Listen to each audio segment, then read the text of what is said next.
It can easily cost $500 plus for every year. every year for a bunch of 7-year-olds. Yes.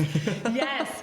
So we knew that. The other thing is, even if you DIY the birthday parties, you're buying a lot of themes, and every year your kiddo often wants different themes. And then what do you do with it afterwards? You're like, great, I have all this stuff, and now I don't need it ever again. Yes. And so that was kind of the cost savings. It was actually much cheaper to rent our setup for 18 hours than if you were to go buy all that stuff. Welcome to the Cowles Ventures Podcast. Okay. Yeah. Well, yeah, we'll just get rolling then. Okay. If you just want to start out and give just a brief overview of who you are, what you're working on, what you're doing, and then we'll just roll from there. Okay, awesome. So my name is Njal Lundberg, and I'm the founder of Modern Dreamers.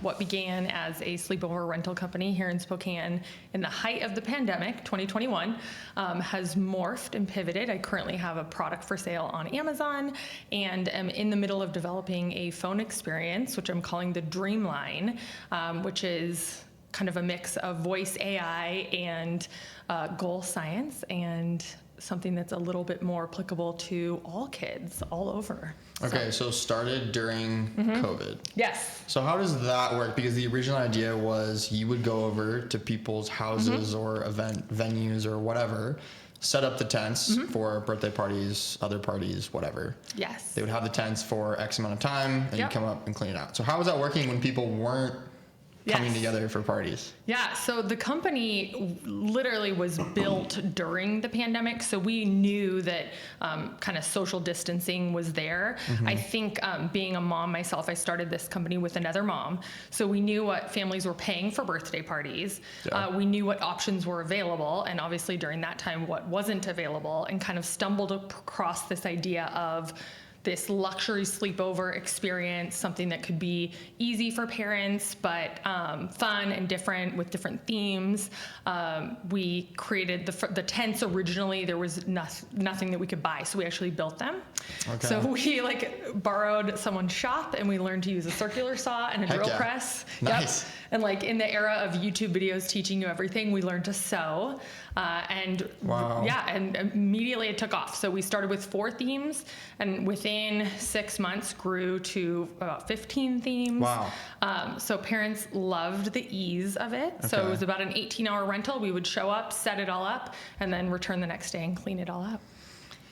I would imagine, because I don't have kids, but I would imagine, for places that charge for birthday parties, I have no reference for how much things cost or whatever, but the fact that it would be you don't have to go anywhere, people come to you, they do everything, pay them whatever, and then pay them to come back the next day, clean it up, goodbye. Yes. Easy peasy breezy. Yep.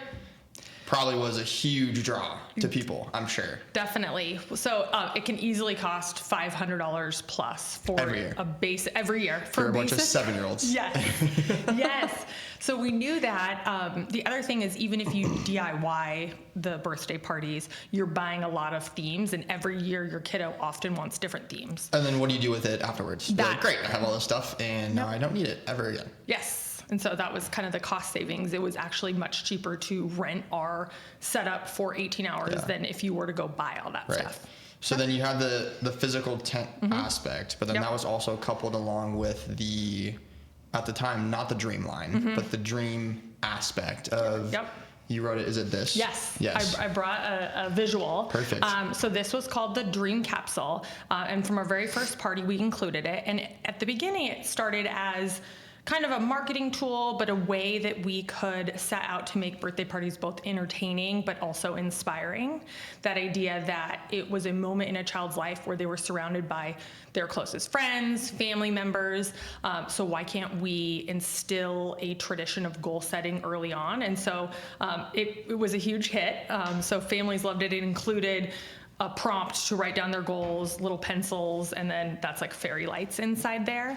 But it was something that some kids, would save on their shelves, and then we would follow up with families about 10 months later and say, hey, reminder about your dream capsule, and do you want to rebook? Perfect way. Repeat people. Yes. Yeah. So it was fantastic, and I was floored at the number of people who weren't commenting on our themes or our decor, but they were saying oh my gosh, the conversations that this started was so wonderful. This is the game changer. Yeah, so that planted the seed for sure.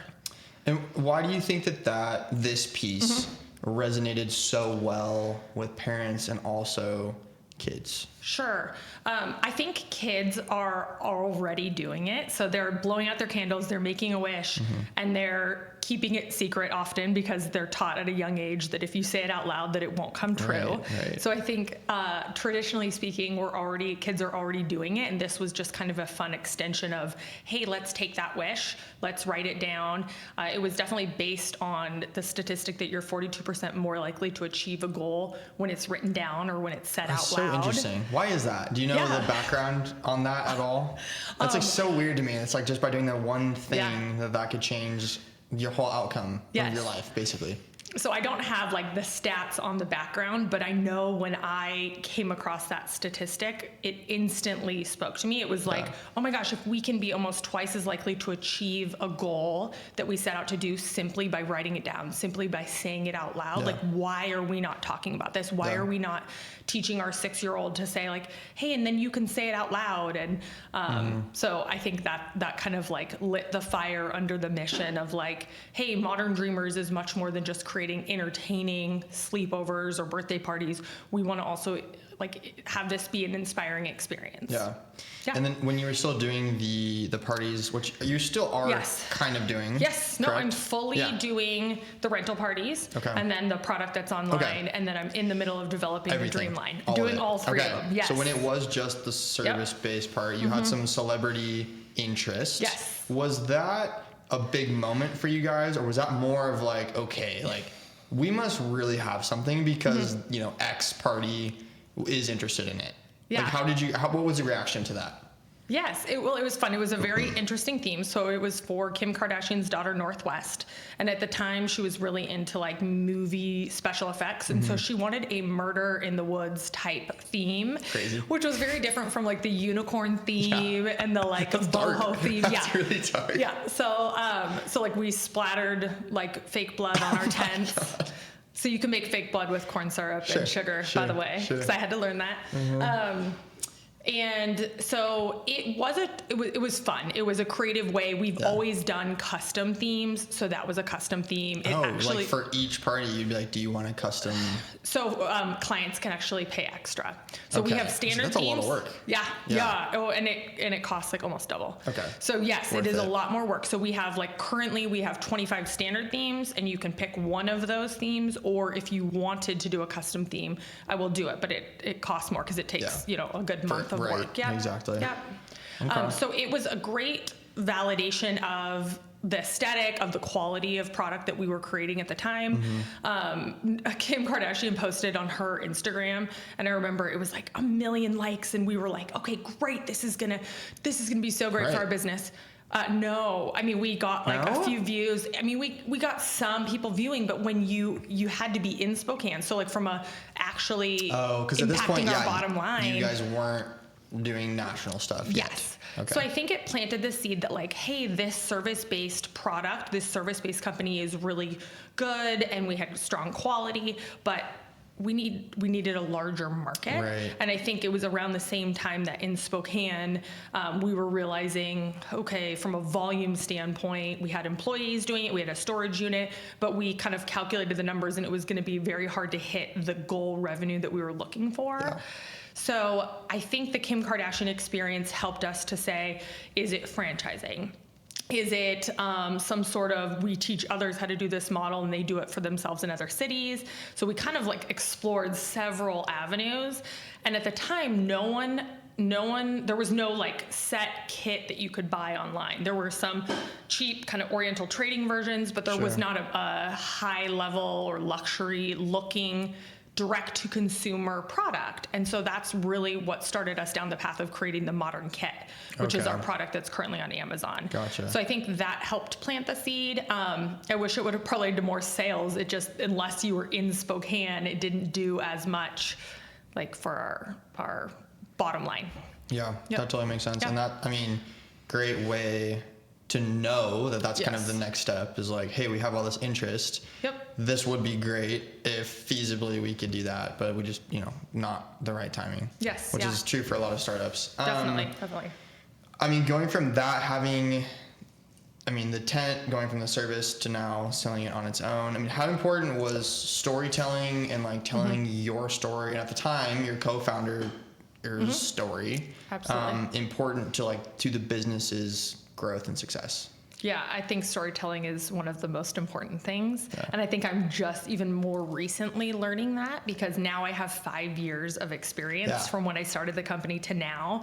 And when I'm able to reflect back, it has been quite a journey. So I think being able to share that story with others helps consumers build trust with your brand, with me as the founder.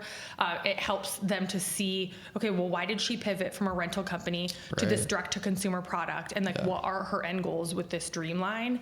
So I love storytelling, and I think it's becoming more and more important when you look at the different media avenues and how we can quickly tell a company story or a brand story on Instagram or on LinkedIn or on Facebook. Yeah, So, makes sense.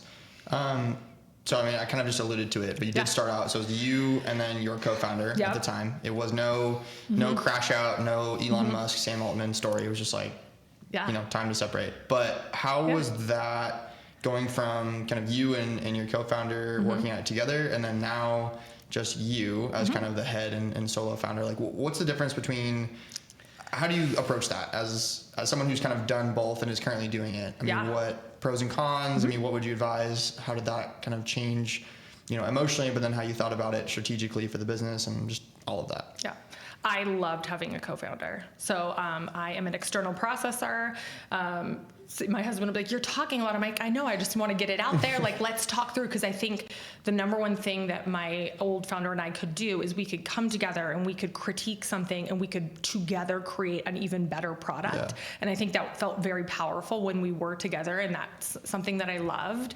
I think that sometimes founder relationships, or I can speak just for mine, we had gotten to a point where the business was not growing. So we had kind of stalled out. This was when we just had rentals and we were struggling to scale, and there wasn't a clear vision for how we were going to take it from X dollars a month to much higher than that to keep both of us interested.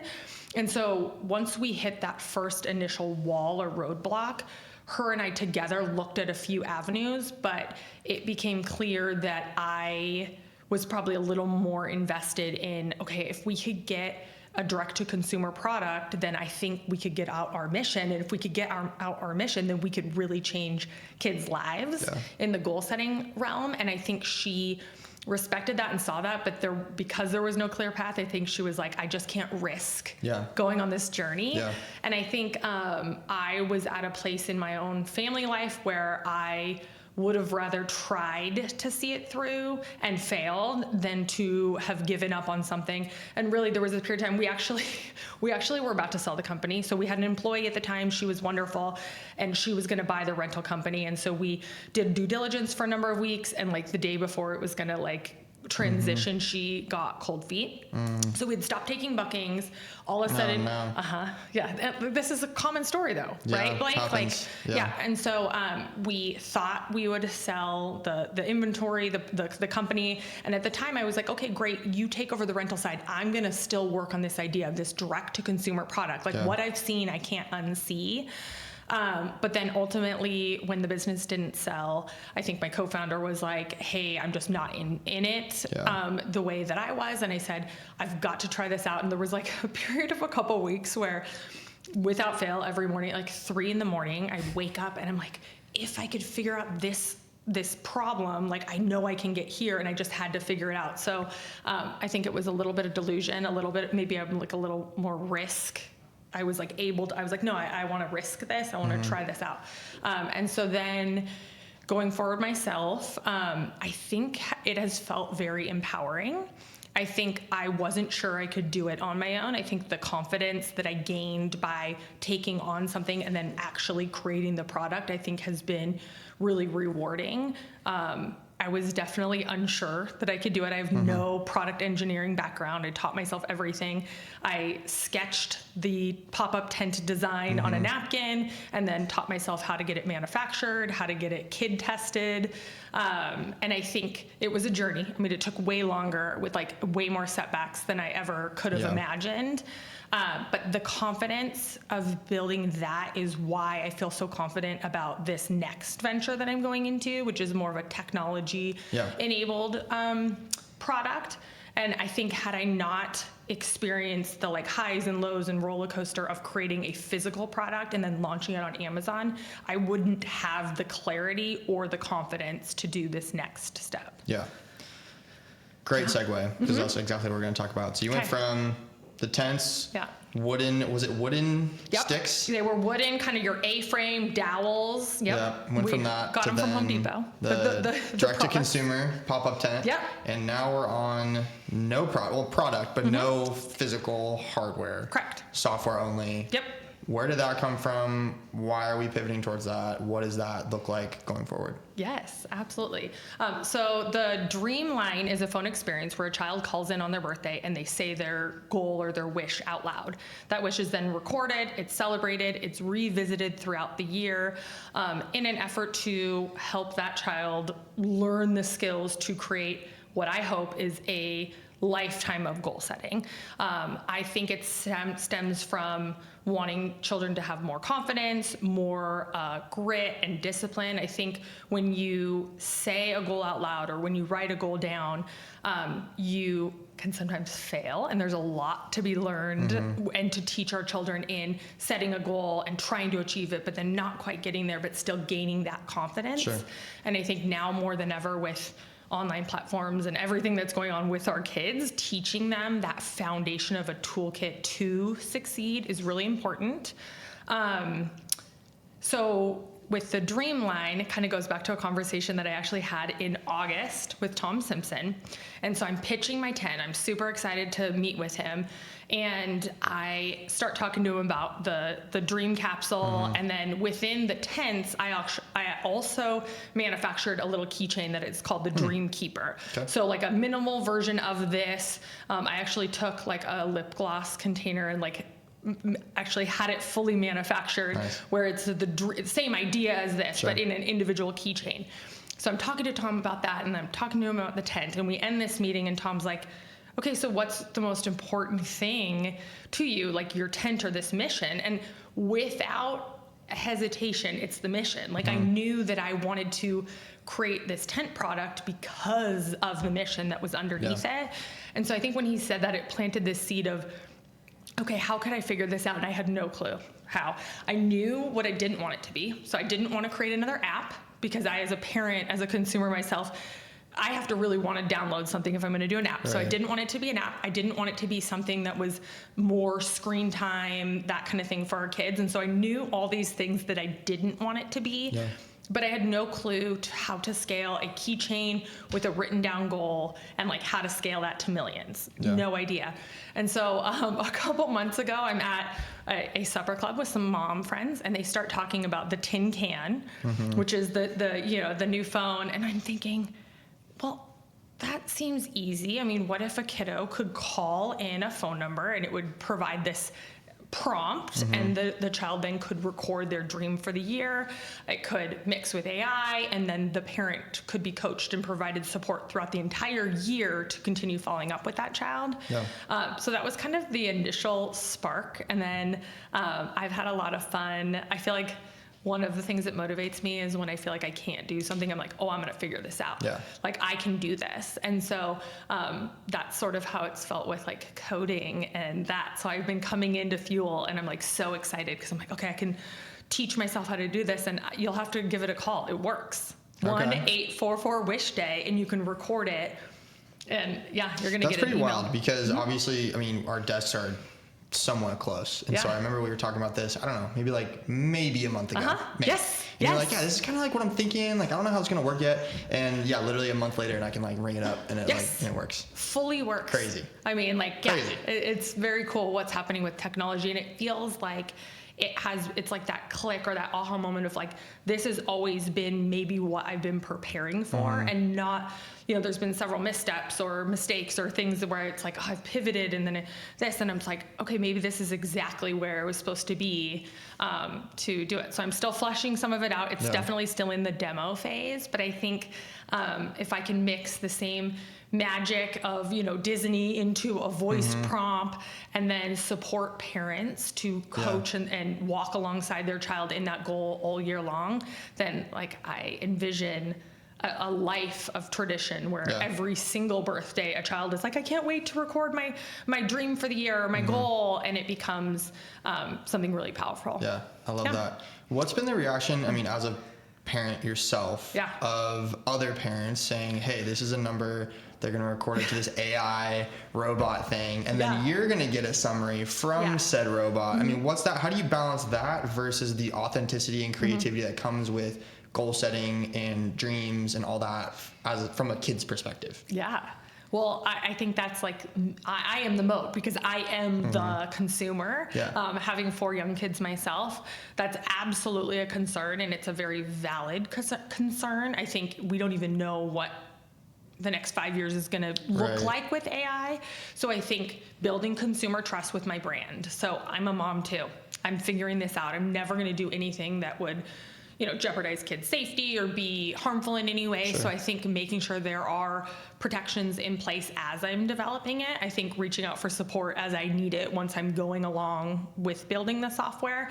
But I think going back to your storytelling, so I think it's consumers trusting me as the founder of this brand. Like, my intentions are pure. We want kids to learn this tradition, and starting young is really powerful. So I don't have a perfect answer for that, but I think it will be at the forefront of like the testing and the components that we're rolling out so that parents feel like it's safe. Certainly, I don't think it's going to be any different than parameters that you need to put around games on computers or YouTube or anything on tablets. Sure. So, How do you think that this is going to kind of mesh with the tent aspect, or is this completely separate?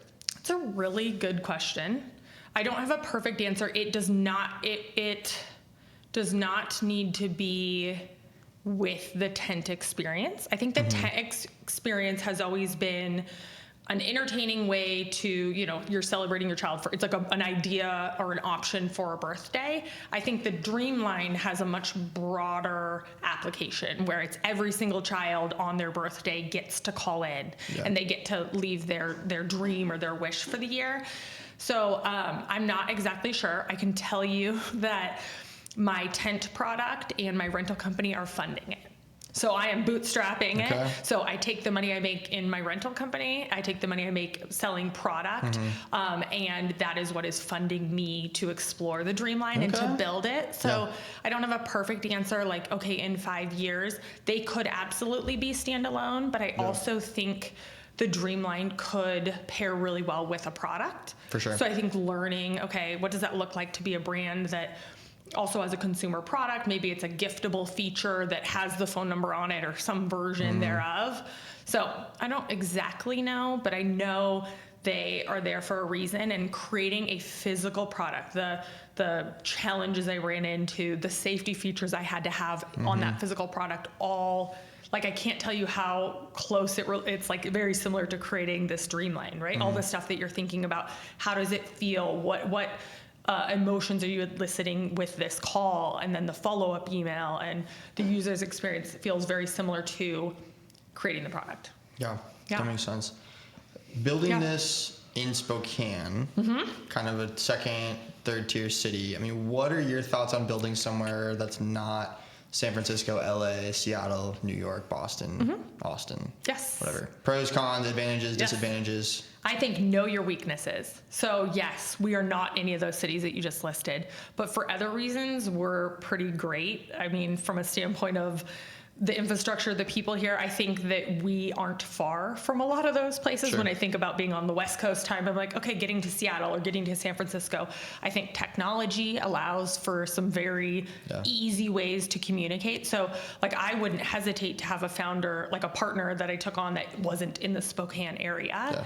I think that people in Spokane, or doing startups, creating a startup in Spokane, I think understanding how you can find community. Like, so for example, for me coming to Fuel, I get energy coming here. I think there's wonderful people to talk to. I think you're still getting the bustle of downtown. I would say, just using like Zoom and those kind of ways to connect with those other bigger cities, and understanding what we are and what we are not from a standpoint of, down the road with hiring employees. Certainly Spokane has really great things and then maybe wouldn't be as attractive for someone either. Sure. So I think just understanding that, and I don't think you have to be here in person too. Like, meaning like you can have employees that are remote. So I don't know. Yeah. I mean, starting a tech company, I guess, kind of out of this. I mean, what are your thoughts on how AI is helping out solo founders? What's like what's that effect been like for you? Yes. I have never felt more excitement in a time period as far as like starting or doing a startup, but like being a solo founder, what I can accomplish. And you've seen me here because I kind of am working my kids' school hours. But what I can do in 5 hours feels like what I used to be able to do in like 10. That's how much AI has helped. I think I can do the work of like 5 specialized people because I can consult with AI, whether it be on my SEO or on these different things. So you no longer have to have this expertise in all of these areas as a solo founder. So it's so fun. Like, no day is the same. I'm always working on something different, and then I'll switch gears. And I use AI all day long, every single day. What do you think is going to be the effect on kids kind of growing up from now until, they're adults, basically? Like, I mean, kind of like me. Like, I grew up with the internet, right? Yes. So me, it's like super foreign when people are like, oh, like pre-internet. I'm like, I don't even know what that means because I've always had that. At least like a, rudimentary like Google search or whatever. Not what it is now. But for kids now, that it's just like, I mean, the internet on steroids, basically. It's like anything, everything you could ever want. I mean, how does that affect kids? How do you think about that using a product that's like integrating that AI with it? I mean, I think there are some very real concerns. As a mom myself, raising an 11, 9, 7, and 4-year-old, I mean, that is going to be present. I think we need to understand the strengths and the good in it, and then definitely put protections around things. I worry about our kids relying too much on it and not trying to figure things out on their own. And so we'll need to navigate that. I think it can also have really great effects where they can get support on something that they wouldn't have otherwise had the knowledge to, or, it's going to make a lot of things a lot faster and easier. So I think that we need to be able to pivot and adapt. And I'm sure there'll be some safety features. I think of my young children, I'm like, well, they're not even quite on all of this stuff yet, but certainly in high school and in college and those kind of things. It's going to be very present. Yeah, definitely. I know I just read an article the other day that was Yale had this like basically like on the honor system for cheating at the university for like the last 150 years or something, and they just got rid of that because too many people were getting A's or doing good, or they're like, AI is making it too easy to cheat and do stuff. So they're like, nah, no more of that. They're gonna have like proctored tests, and just I don't know. It's a whole different world than even 6 months ago. Yeah, I also think it's got to be person-led. Like, there's plenty of stuff I'm doing throughout the day where like AI is not doing it correctly, and I'm righting the ship, or I'm like, okay, wait, I need to stop there. That's not working. So I definitely think there's going to be an increase in like the problem-solving ability, the ability to like, how are you prompting it for what you're wanting? Because bottom line, if you don't know how to prompt it, you're actually not going to get the result. So there. It's helpful, but certainly not if you don't know what you're trying to prompt for. Which is the craziest job title I've ever heard, is like AI prompt engineer 6 or like whatever. I'm like, okay, so this person is just really good at prompt. Like, I don't know. To me, I'm like, that seems crazy, but obviously some people are better at it than others to get the whatever answer. And okay, if you can get it in one query versus 10 queries, like, go for it. Well, and anybody who's worked in AI for any amount of time, you realize if you ask, you can do it wrong, and then you go down a rabbit hole and you're like, oh, that was, nope, okay. And you learn from it, and then you're able to like better direct your question the next time.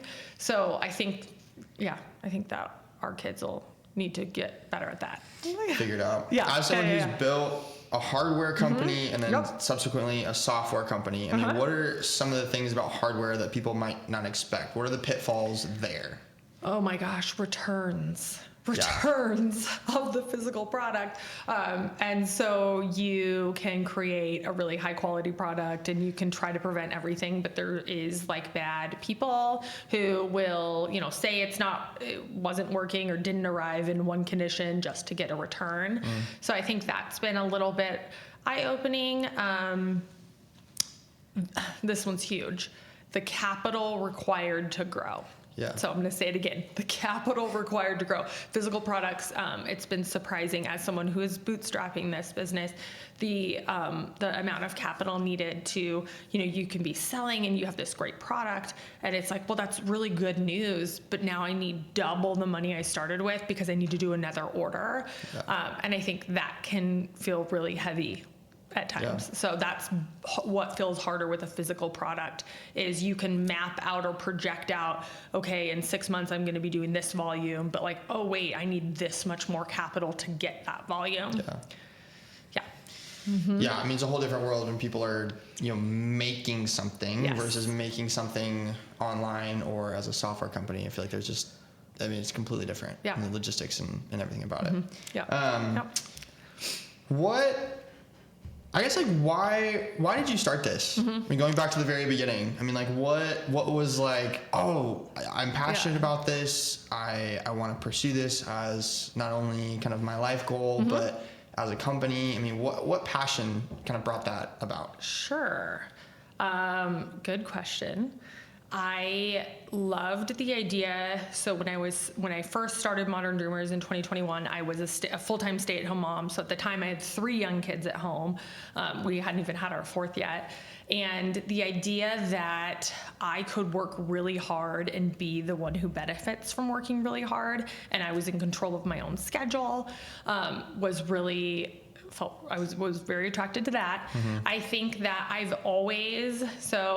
a first generation college graduate. My dad immigrated from Trinidad and Tobago. So I've always had this dream, I think I can do this. And this, my parents were very supportive of me. I think I vividly remember walking at Gonzaga and kind of having this feeling of I don't think I belong here. Should I be here?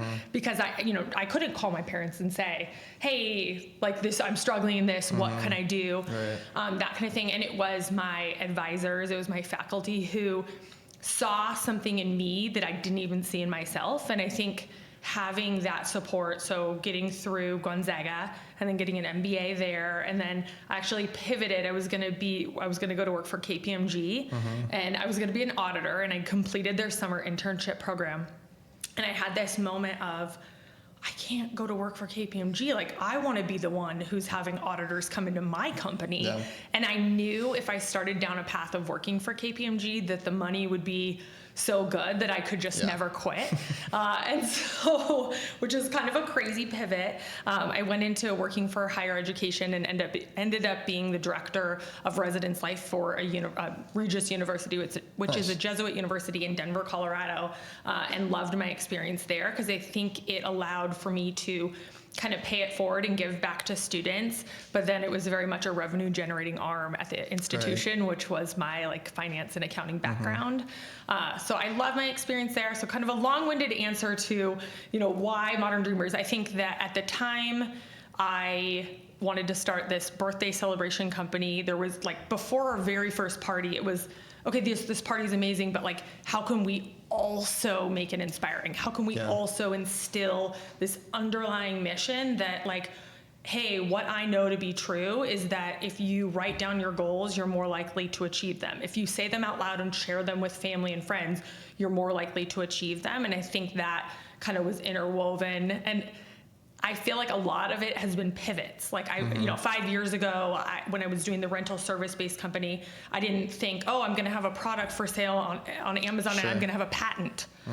No, I had no clue. I just knew, hey, I can make this really beautiful, high-quality service product. And then, in addition, it would promote our mission or my mission. So I love that. Yeah, it's been a journey. Yeah, I mean, that's awesome. Going from, complete opposite on the audit train, which nothing wrong with that. Yeah.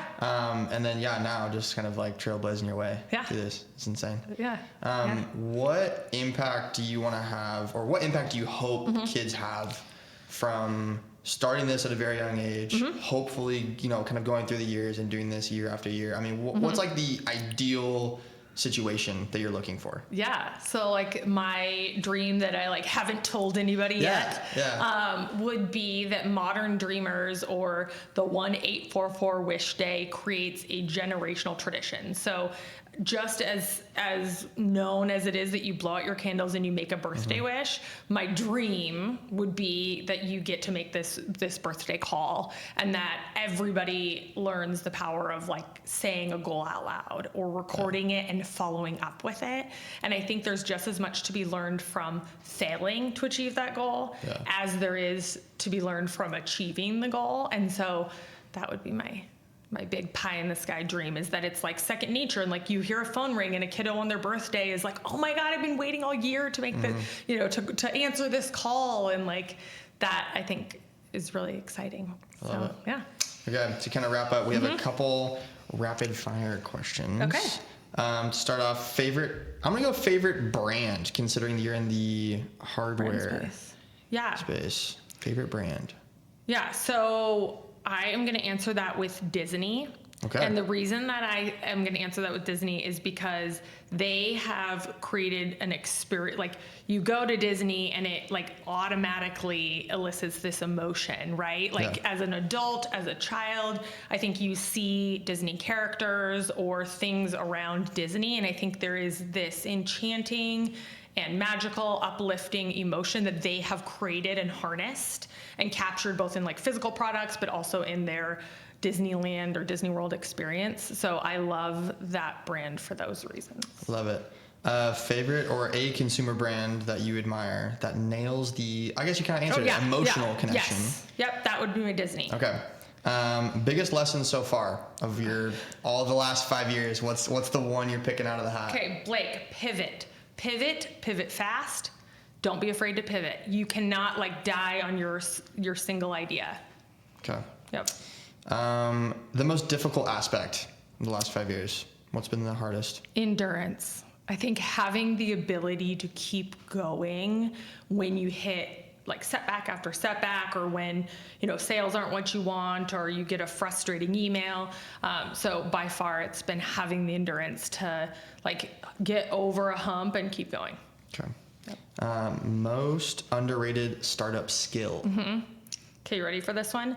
I would say embarrassment, and kind of one and the same, you have to be okay to fail.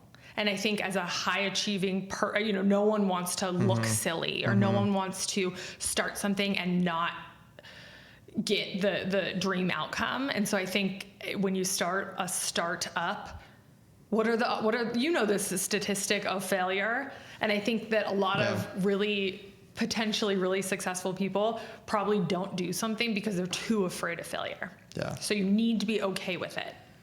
I want to get an exact, sorry, we're off a tangent right now. I want to get an exact figure for what that actually is, because I swear whenever I look at it, it just keeps getting smaller and smaller and smaller and smaller. And I'm like, okay, I need the actual number so I can tell people. But it's whatever it is. Yeah.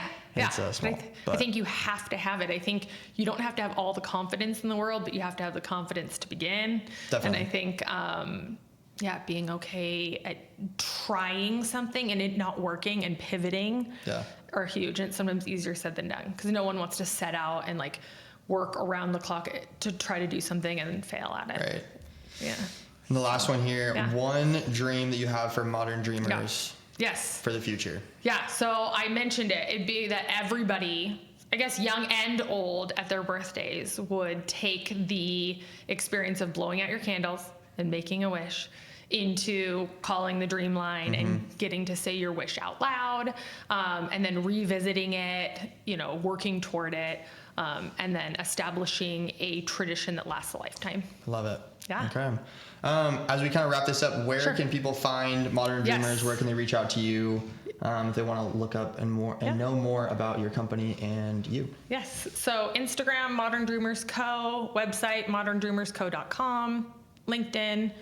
those are probably the most active sites that I'm on right now. You can find the Modern Kit on Amazon. And then stay tuned for Dreamline, because I'm trying to actively launch as I'm building, which is quite an experience, but it has been so fun. I love it. So. I love it. Okay, well, thank you so much for coming on, and we'll have you back when the Dreamline is up and running. We can do a live demo. That'd be so fun. I would love that. That's a great idea. Yeah. Okay, well, thank you so much. Awesome. Thank you. Thanks.